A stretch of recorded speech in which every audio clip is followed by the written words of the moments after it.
12월 22일 똑딱이 주식입니다. 결국 5일 20일 이동평균선을 하향하면서 혼조 등락 구간에 다시 접어든 모습인데요. 지난주 목요일과 금요일에 이러한 이틀 동안의 하락을 통해서 우리가 조정 구간이다 이렇게 표현할 수도 있겠지만 제가 혼조 등락 구간이다 이렇게 표현한 것은 지금의 하락 구간이 조정이기도 하지만 또한 관악폭 영역이기 때문입니다. 즉 약세 기조는 맞지만 또한 관악폭 영역이기 때문에 기술적 반등 역시 장중으로든 또는 일일로든 수시로 나타날 수도 있는 그러한 자리이기 때문에 그래요. 당장 월요일장은 금요일에 이제 미국 증시가 반등을 했죠. 그래서 다우와 그 다음에 나스닥 그 다음에 반도체 지수가 모두 반등을 했어요. 이거는 한국 증시에서 월요일날 일단 기술적 반등을 시도할 가능성이 있다 이렇게 볼 수 있는 부분이고요.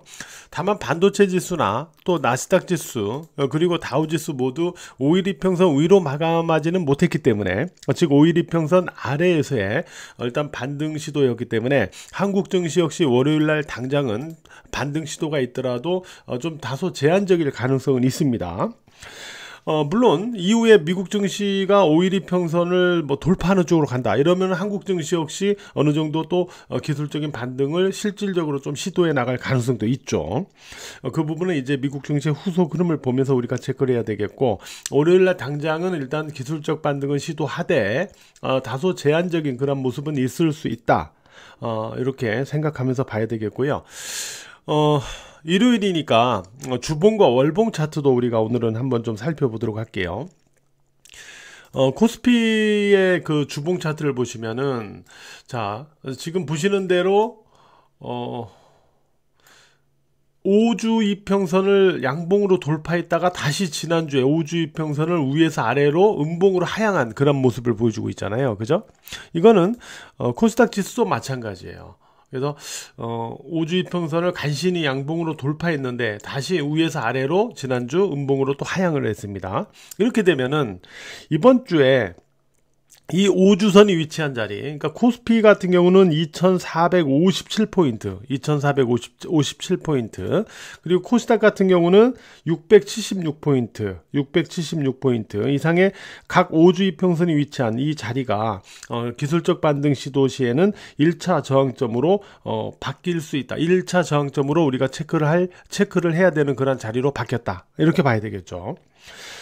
다만 지금 코스닥 주봉이나 코스피 주봉 모두 5주 이평선을 고점 저항으로 하는 음봉이 아니고 5주 이평선 위에서 아래로 하향하는 음봉이었기 때문에 상황에 따라서 이번 주 5주 이평선 위로 다시 회복을 시도할 가능성이 없는 건 아닙니다. 패턴상 가능성이 없는 건 아니에요.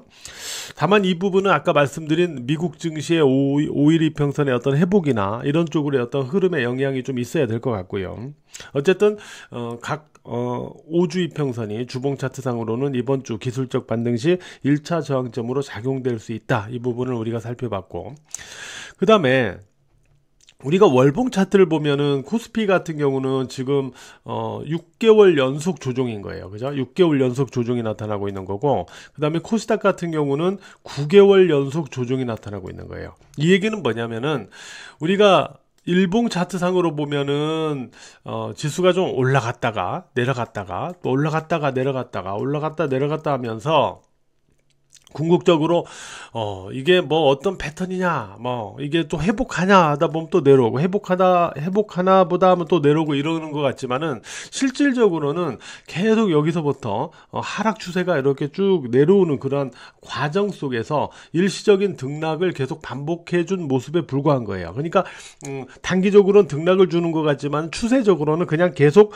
5월 이평선, 그러니까 코스피든 코스닥이든 5월 이평선이죠. 지금 보시면 5월 이평선을 계속해서 저항으로 해가지고 계속 그냥 내려오는 과정의 약세 흐름 구간이었던 거예요. 그냥 추세적으로는.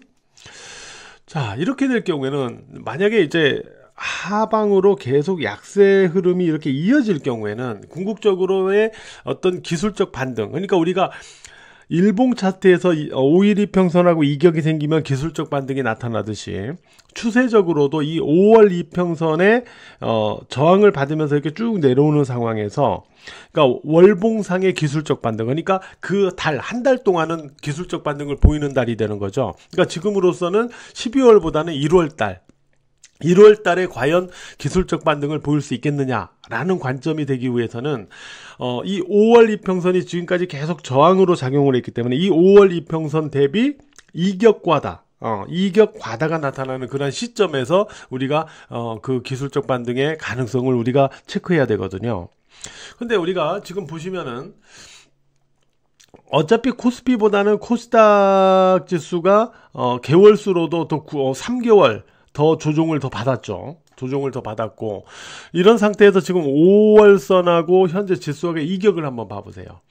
코스피를 보시면은 아직까지 12월에 음봉을 보였지만 5월 이평선하고 이격이 그렇게 크지가 않아요. 그죠? 크지가 않죠. 반면에 코스닥 지수는 12월에 조정을 이렇게 받을 경우에는 5월 이평선하고 어떤 이격이 좀 발생을 하게 됩니다. 자, 이 얘기는 뭐냐면은 우리가 1월장에서 만약에 12월에 이제 혼조등락 이후에 1월장에서 뭐 기술적 반등을 보인다라고 할 때, 과연 코스피나 코스닥 어느 쪽에서 우리가 매매를 할 때 수익률 게임에서 일단 수익의 가능성이 더 높은가를 놓고 보면은 일단 코스닥이라는 거죠. 왜냐면 추세적인 부분에서 5월 이평선과의 이격이 코스피보다는 코스닥에서 더 만들어져 있기 때문에, 만약에 1월에 기술적 반등을 보인다면 수익률 게임은 코스피보다는 코스닥 중심에서 형성될 가능성이 지금으로서는 더 높다라고 봐야 되기 때문입니다. 바로 이 부분을 일단 고려해서 우리가 봐나갈 필요가 있겠죠. 여전히 변수로는 앞에서 우리가 여러 번 살펴봤듯이 환율과 외국인 수급이 여전히 관건입니다. 원달러 환율 같은 경우는 1450원 위에서는 계속 방어가 되는 모습이 당장은 지금 필요할 수밖에 없는 거고요. 지난주 이제 목요일 금요일 환율이 1450원 계속 돌파 시도했지만은 외환당국이 이제 달러를 풀어가지고 계속 방어를 해줬어요. 자, 이게 이제 어느 정도 지속성이 있을지, 이제 어쨌든 1450원 위는 방어를 해주는 게 당장은 필요하고요. 외국인 수급 같은 경우는 뭐 말씀드렸다시피 삼성전자에서 언제 외국인이 매수로 돌아서는지, 이게 시장 전반의 외국인 수급의 변화하고 관련성이 깊다 이렇게 봐야 되기 때문에 삼성전자의 수급 변화에서 우리가 체크를 해 나가야 될 겁니다. 삼성전자는 외국인 보유 지분율이 50% 이하를 타켓으로 이렇게 매도하는 게 아닌가 이런 말씀을 드리긴 했는데, 현재 50.7%예요. 50.7%니까 이제 남아있는 0.7% 이 구간에서 주가가 얼마나 방어를 해주느냐, 뭐 이런 게 또 관건일 수는 있겠어요. 자사주든 뭐 기관의 매수로의 어떤 방어에 있어 갖고 말이죠. 어쨌든 변수는 이 두 가지로 우리가 체크를 여전히 해야 될 겁니다. 얼마 남지 않은 2024년도 증시 조금이나마 조금 힘을 내는 그런 모습을 보여줬으면 좋겠어요.